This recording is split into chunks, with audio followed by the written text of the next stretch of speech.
we got a fantastic casserole recipe coming up for you right now on the Chuckwagon Cowboy Show.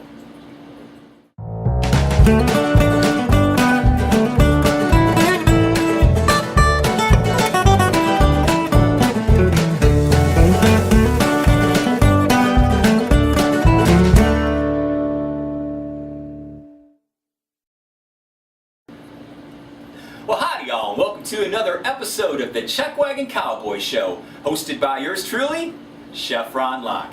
We have a fantastic casserole recipe on this episode of the Chuckwagon Cowboy Show for you folks. Let me tell you, this is an old recipe in my family. My mama used to make this on special occasions. If there was some sort of a doings or a shindig or something going on around the area and people were coming over, this is something she'd pull out. These are one of those real like monumental type of casseroles that just get people to go, wow. You know, it's crazy because there's so many great things that go into this. There's what's going into this? There's like ham, and there's turkey, and there's cheese, and there's bacon. Oh, and there's just a ton more ingredients that are going in this as well. There's a lot that goes into this, and you're going to see it step by step as we go ahead and show you our turkey in the straw casserole on this episode of the Chuckwagon Cowboy Show.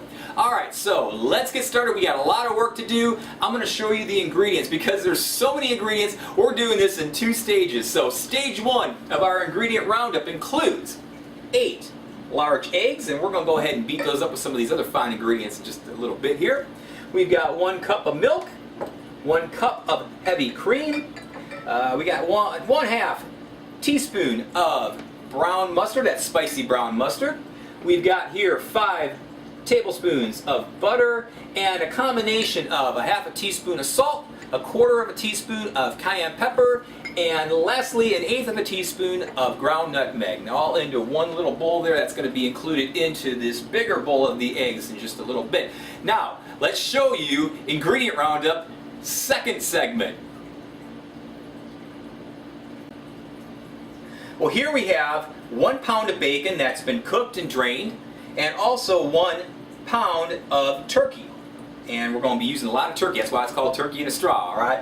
We've got here 8 slices of honey ham and 8 ounces of sharp cheddar cheese. I'm telling you, this is so good when you try this. I'm already getting excited just talking about it. You can tell, huh?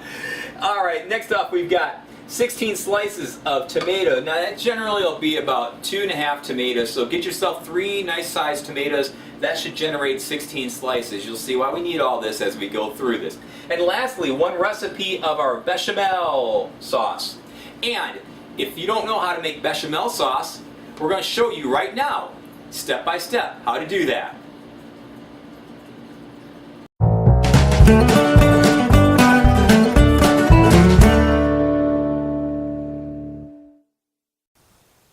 You are watching WYE the Network.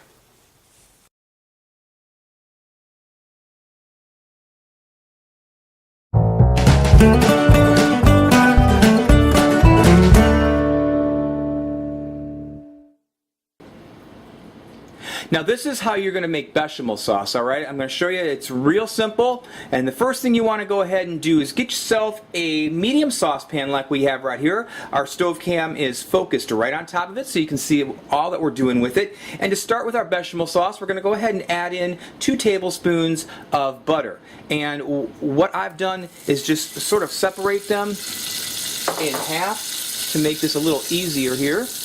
And you can see what we're doing here. I don't know what that is there. There we go. There we are. Okay, so what we want to do then is we just want to go ahead and get the butter nicely melted here. And I'm cooking this on about a medium heat. We're going to go ahead and take 2 tablespoons of flour and add that in. And we want to whisk this very quickly. And now we don't want to make this brown. You want to make this roux that we're making, which is the flour and the butter, kind of just melt together, kind of just cook together, get the lumps out. And we don't, again, want to get this brown. We want a nice light sauce to develop here. So this only takes about a minute or so to do. couple minutes at the most. You just got to keep whisking it. Make sure you use a whisk, because it gives it a little volume and a little air as we're doing this sauce, alright? You see how I'm doing that? Alright, that's pretty good right there. We want to slowly add in 2 cups of milk here. And I'm just going to go ahead and slowly do that. There we go. Start stirring that. When I get all the milk in here, and I'm probably adding, I'd say about a half a cup to 3/4 of a cup at a time here. And I'll do that again. It's usually like in about 3 different stages I do this. Then we'll go ahead and add in our other dry ingredients. Now, for the bechamel sauce itself, we use 2 tablespoons of unsalted butter, 2 tablespoons of flour, 2 cups of whole milk, which is where we're at right now. And I will get to the rest of the ingredients here in just a moment. Just want to make sure I get all my milk in there, just like that. Okay, stir that in a little bit. So, just like that. Alright, now I've got it at about a little under medium right now. I'm going to put this to about medium high, which is going to be probably around, it's about between 4 and 5 o'clock. If you're looking at a clock, it's about a 6.5 on my stove here. And we're just going to start stirring this in. Now I want to go ahead and add my dry ingredients, and that's going to be 1/4 teaspoon of salt, 1/8 teaspoon of pepper, and a pinch of nutmeg. Just add that all in like that. Now what we want to do is bring this to a boil.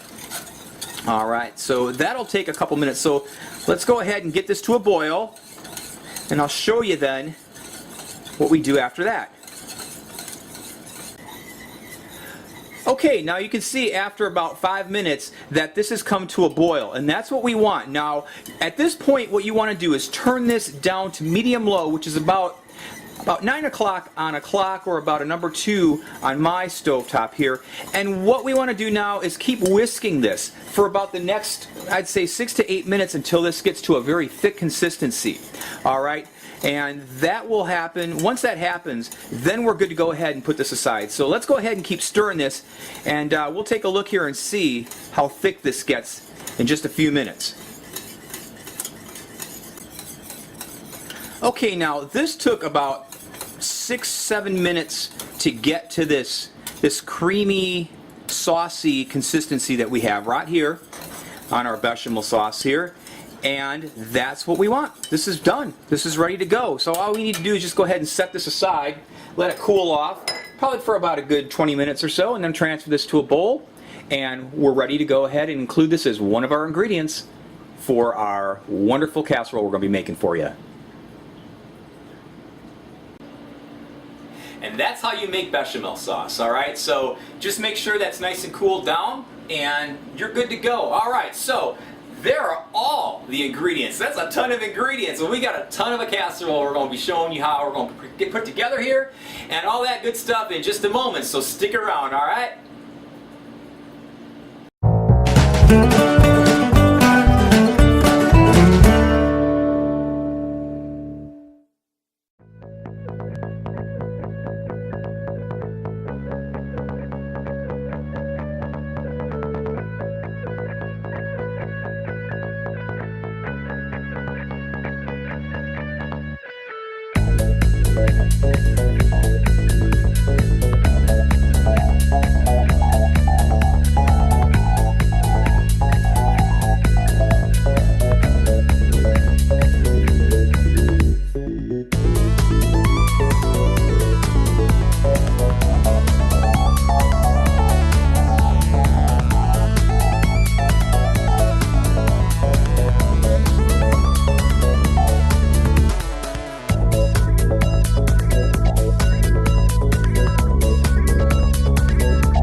We're back now, and we have here in front of me my 8 large eggs in this, I'd say, a good medium-sized bowl here that you're going to want to have on hand. And what we're going to do is add a few of our ingredients and make our egg mixture. That's going to be going on top of our casserole, which you'll see a little bit later. We'll make this and set this aside as we start building our other casserole ingredients into the casserole dish itself, and then we'll save this for a little later. But let me go ahead and get that started right now, all right? So let's go on. We've got our 8 eggs here, and I'm just going to go ahead and add in my 1 cup of milk and 1 cup of heavy cream. Like so. Put these over here, and I'm just going to go ahead and start whisking this up and getting this all together here. Get the eggs and the milk and cream all congealing with each other. Yeah, this was a great recipe that my mom came up with. She had this, gosh, I don't ever remember not having this at one point in my lifetime, ever since I was born. It's always been a family staple. It's been one of these kind of casseroles that, and the reason she would do it on a Sunday is because there was a lot of prep work, you know. It wasn't something that you could come home to from a long, hard day's worth of work and put this all together. You need a good day off to be able to pull this one all together, because there is a lot of involving things that are included.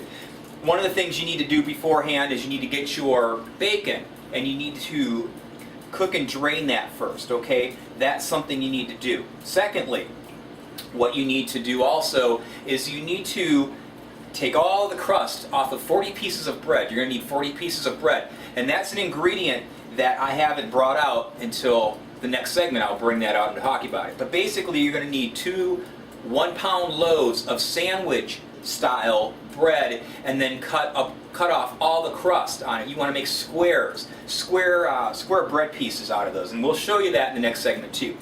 Also, you want to go ahead and make sure that you have your bechamel sauce made. Okay, that's another thing. So there are some things that you want to have done first. And slice your tomatoes as well. You want to have your tomatoes already sliced up. And some of that stuff you can actually do like the night before if you want to do that as well. I think our eggs and our milk are mixed up here. Let's go ahead and add in our 1/2 teaspoon of our spicy brown mustard here. Come on. There we go. And lastly, we've got our cayenne pepper, our salt, and our nutmeg. We're going to include that as well. That right there, those little ingredients make a big difference in this. I'm going to tell you what, it's subtle. You know, the amount we're putting in here isn't going to burn somebody's mouth. It's not going to, you know, it's not going to taste like a pumpkin pie, or, you know, it's not going to overpower in anything. What it's basically going to do is it's just going to give it a little bit of a, I can taste something in there, I know what it is, but I can't put my finger on it kind of a thing. You had that before, I know. We all have. We've all had that kind of experience with that. So that's the kind of taste you're going to get with these ingredients. They're subtle. They're subtle. There's nothing real heavy about it, okay? And that's pretty much it. All right, that's pretty much it. That's our egg mixture right there. We're going to go ahead and set that aside. Now when we come back, we're going to take a little bit of a break. We got to set up our assembly line of ingredients to start building our pyramid, if you want to call it, our big turkey in the straw casserole. You're going to love this, so come on back, check this out. All right, we're back. Now we're about ready to start preparing our turkey in a straw casserole in our casserole dish here. Before we even do that, I just want to talk real briefly, like I always do in every episode. Just make sure that your kitchen environment is nice and clean, that your hands are nice and clean, and I'm going to go ahead and roll my sleeves up here because I'm going to get to work. This is a hands-on project, let me tell you. There's no way of getting around it. You need to use your hands for this one, because we're going to be building sandwiches. We're going to be building 16 sandwiches all together. 8 on the bottom floor and 8 more on the top floor. I'm going to wash my hands here just to ensure that they're nice and clean. I'm always washing my hands. You know, I probably have the cleanest hands this side of the Mississippi River, as much as I wash them and use them because I'm cooking all the time. All right, clean hands. The first thing we're going to go ahead and do, you got to get yourself a 9x13 baking dish, all right? And use 1 tablespoon of butter. This recipe called for 5 tablespoons of butter. One of the tablespoons is to lightly grease the bottom of your 9x13 baking dish. Now if you don't use butter and you use a spray or some other method, omit 1 tablespoon from the recipe, alright? Omit 1 tablespoon of butter from the recipe. Alright, let's get started. Sleeves are up, let's go. Now, first thing I was telling you about the bread. Now you see here, and you'll be able to see it once I get it in the casserole dish, but I'm trying to show you here real quick. This is what you need to do with your bread. Square it off, alright? Cut off all your crust. 40 pieces is what you're going to need altogether. So 2 1-pound sandwich style loaves of bread is what you're going to need to use. And we're just going to go ahead and set that first one down like so. Now, go ahead and get a teaspoon of your bechamel sauce. And you're just going to go ahead and coat that, just like so. Just use a spoon. I'm not going to use my hands. I'm not going to use my hands to do that. There are a couple things here I won't use my hands for, but that's one of them right there. Get a little more here. We got plenty of bechamel sauce. So, just like that. Alright, just a nice coating on there. Now we're going to go ahead and take our turkey. We're going to take 1 ounce of turkey, which is going to equate to about 2 nicely sliced pieces here. Okay? So, let me do that, just like that, okay? Just enough there, get a good taste of it. That's why we're calling it turkey in the straw casserole, because turkey is really one of the more main ingredients of this. This is a great recipe too, if you want to go ahead and use this for holidays, like an after holiday casserole. You've got like leftover turkey, say from Thanksgiving or Easter or Christmas, or ham, and we're going to be getting into the ham in a bit too. Those are great ways that you can use this recipe with, is a lot of those leftovers. So just keep that in mind too. I always make this as one of my after Thanksgiving casseroles because there's usually so much turkey left over from Thanksgiving. Alright, so we got our turkey there. Next thing we want to go ahead and do is put on 1 slice of tomato. Okay? And then we're going to go ahead and take a piece of bacon. Alright, make sure your bacon is nice and cooked, nice and crispy. There's 2 bacon people out there. You're either one that likes it nice and crispy, or you're one that likes it nice and soft. I like a soft bacon myself. For this recipe, you really need to have a nice crispy bacon because it just adds to the whole flavor of this. If it's soft, it's going to get lost in the whole translation of the other ingredients. What you also want to do is make this to fit the piece. So we have to break this and just put it into 2 pieces like that. You see how I did that? Next off, we need to go ahead and take another piece of our bread, put that down, and you can mush this down if you want, alright? Because this is all going to get mushed down in a bit, and I'm going to show you how we're going to do that. Put another teaspoon of your bechamel sauce on, okay? Spread that on like this. Alright, just like that. Now, we're going to go ahead and take a piece of ham. Now, we've got 8 pieces of ham, so we're going to obviously just use 1 piece for each of these, okay? Like so. Alright. And then we're going to go ahead and get cheese here. And I'm just going to use a 1/2 ounce or 1/2 piece of cheese and put it on like that. We'll save that other half for another sandwich. And then we'll just take another piece of our bread. This is the topping. Now this is the sealing of the bread, of the first sandwich, and put that down like that. Okay, you see how we did that? Alright.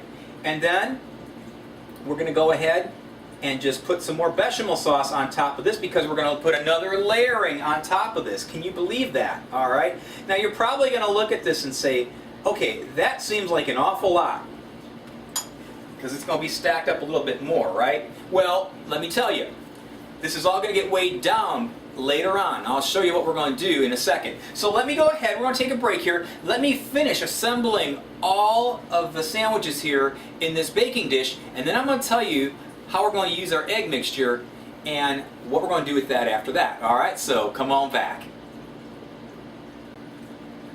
Alright, we are back. Now you can see I have prepared my 16 Dagwood sandwiches is what I would call them, but they're my turkey in the straw casserole sandwiches with all those great ingredients. It's double decker. Don't forget, it's 8 first layer, 8 on the second layer. So you just repeat the first thing first. So you can see, and what you have to do is push down with your hands in this. You got to really just push down on them. You can see it completely comes almost to the top of our casserole dish here. of our baking dish, and it just, you got to push down because that's how it's all going to happen. I'm going to show you, we're going to add a little bit more weight onto this as well here in just a second. Now what we need to do, once you've assembled all this, we've got that egg mixture that we made earlier. Now we need to pour that on top of all of this goodness in this baking dish. Alright, we're going to do that right now for you. And let me go ahead and just, you know, be careful with it, you know, kind of go light like that. Try to get it all at once. Like so. And then we can always go spot fill in later here. I need to get over here. I get some of that. I can't see because I'm pouring it. And I want to make sure the camera gets it all, you know. Okay, and you may have a little running over of it and such. And that may happen too. But you just want to get as much of this on all of the bread as you can. Okay, there we go. You see it's all going to fill up as well into the crevices and all that good stuff. That's what it's supposed to be doing here. Okay, it's not going to go over though. Alright, let's go here. And you just got to look and see where you need to really pay attention and detail to. Okay, so there's some of that goodness there. Alright, that looks pretty good. Just as long as you get a nice representation. You see how, again, how the egg mixture, set that down. You see how the egg mixture fills in all the gaps within these little sandwiches here, alright? Okay, so we're not done yet. I'm going to go ahead here and wipe up a little bit. Get out of the camera here for just a second. So like I said, sometimes you spill a little bit. You got to make sure you clean up. Alright, and I don't want to leave this before we do this next step.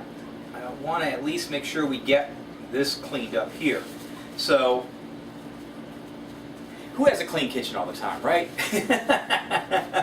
I know I don't.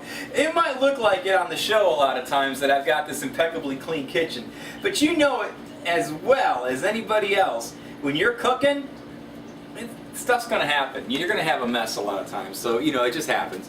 Alright, no big deal. That's what soap and water is for, to clean things up. Alright, so what we want to do next here, I'm going to straighten that out for our camera. We want to get some wax paper. Now, you want to go ahead and just get a piece of wax paper to cut to fit a little bit bigger than your 9x11 baking dish, alright? So like I have it here, you see it's just a little bit bigger around. Because what we're going to do now is we're going to take a casserole dish that's a size smaller. And we're going to go ahead and put this, weight this down. You see what I'm doing? I'm weighting this down. Now, two reasons for that. First of all is to make sure that all of that egg mixture gets into this bread, alright? And secondly, it's to evenly distribute all of that mixture as well too. So that's what we're going to do. Now, we're going to go ahead and put this in the refrigerator. At the minimum, you want to leave it in for an hour. Ideally, 2 to 3 hours would be best because you want that to really get soaked up and you really want all that goodness to all sort of start working together with all the different ingredients, alright? So we're going to go ahead and put this in the refrigerator. Now, you may want to probably about every half hour or so shift this around. You see how I'm doing that? Just shift the weight around on this little bit because, again, you're going to need a size smaller to fit into your casserole dish, okay? So it's not going to cover it completely. It'll cover about 95% of it, but you're going to have to shift things around a little bit just to make sure you're getting everything. You know, it's just a quick mover in. So that's why I'm saying 2 to 3 hours ought to do it, all right? An hour, if you're really pushed for time, you got to do it. So that's it. We're going to go ahead and put this in the refrigerator, and then we're going to come back, and we're going to go ahead and finish this off before we put this into our preheated 350-degree oven, all right? So come on back. Well, alright, we're back now. We've just taken our turkey in the straw casserole out of the refrigerator. It's been in there for about 3.5 hours.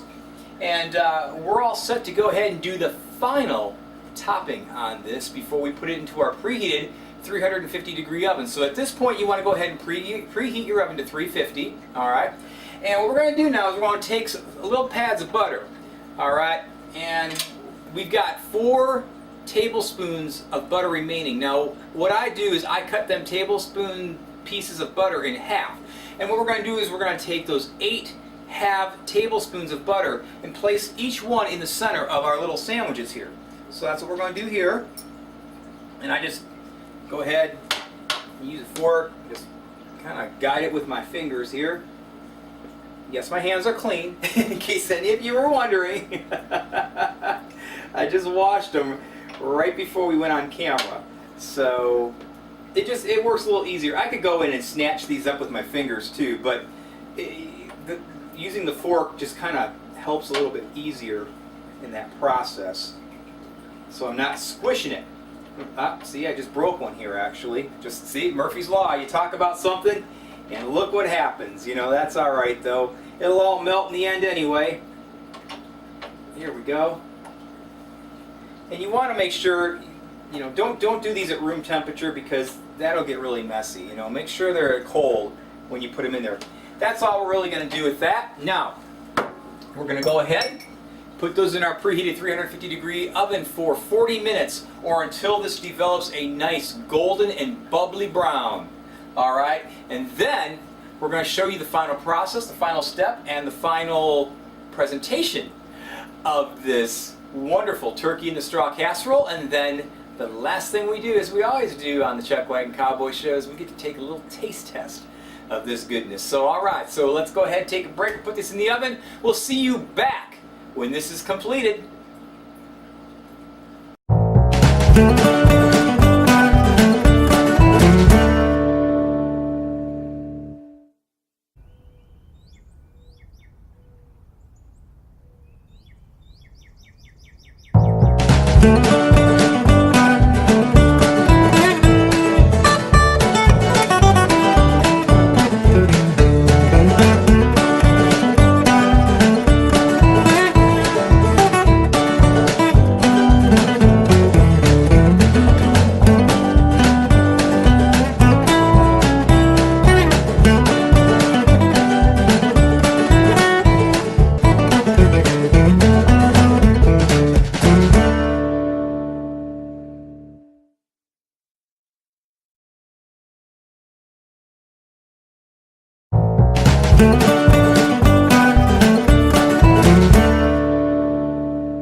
Well, there you go, folks. There is your turkey in the straw casserole.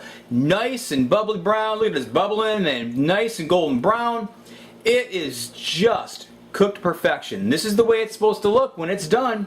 You've got 8 great servings of a heap and helping goodness there. And we're going to go ahead and plate ourselves a nice little piece for our presentation plate and get to tasting some of this fantastic turkey in a straw casserole. Let's go ahead and do that now. Well, here we are, right in front of our presentation plate, as we always do on every episode of the Chuckwagon Cowboy Show. And I have this fantastic urge to just go grab this and eat this right now.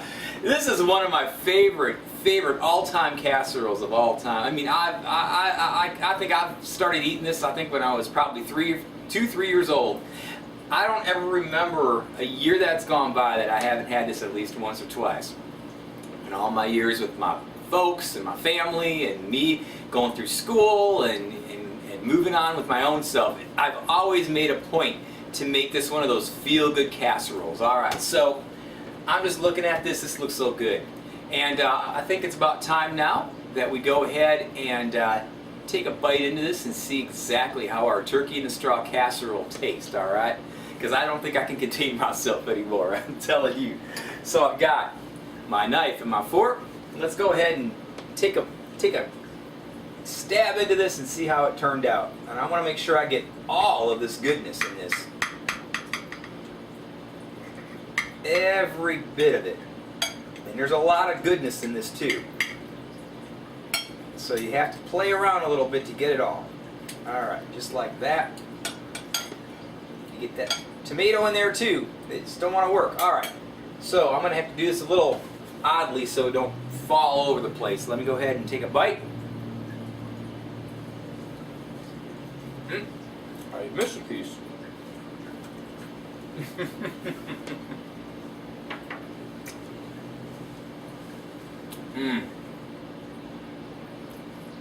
Cooked to perfection, just like always. This turkey in a straw casserole. Excuse me, I'm still savoring the flavors here. This turkey in the straw casserole gets a YEE HAW YUM! Oh man! Oh man! I mean, there are just so many flavors going. I mean, look, you've got bacon, turkey, ham, sharp cheddar cheese, tomato, you got egg, you've got the bread, you've got the seasonings that go along with all that too. I'm telling you what, this makes a perfect breakfast, brunch, lunch, or supper. You can do it anytime, day or night. It really ties everything together nicely. It's a little bit of preparation now. I would probably classify this as a intermediate on a scale of 1 to 5, maybe a 3 as far as, I wouldn't say so much difficulty, but I'd say the time that you have to prepare for it. But if you do it smartly, and I gave you some tips on how to do that, if you prepare wisely, it really goes pretty quick in assembling and baking. It goes real well. I'm going to tell you what, I challenge each and every one of you out there to try this at least one time. Take a taste and see if that gets a Yee Haw Yum for you as much as it does for me, because it's fantastic. That is all the time that we have for on this episode of the Chuckwagon Cowboy Show. Again, I want to thank all of you for coming and checking us out and supporting us and just all your great messages and your fan mail and everything that you all been doing. It's just fantastic. It really means a lot to me. It means a lot to the team here, and we really hope you're telling other people about us and having us come and give you some great recipes and hopefully a little fun too on the side, because that's all about cooking. Cooking's all about fun and having fun in the kitchen. All right, and some good food too. All right. Well, this is Chef Ron Locke saying, as I always do at the end of every episode of the Chuckwagon Cowboy Show, yep, get off that couch and get cooking! We'll see you next time.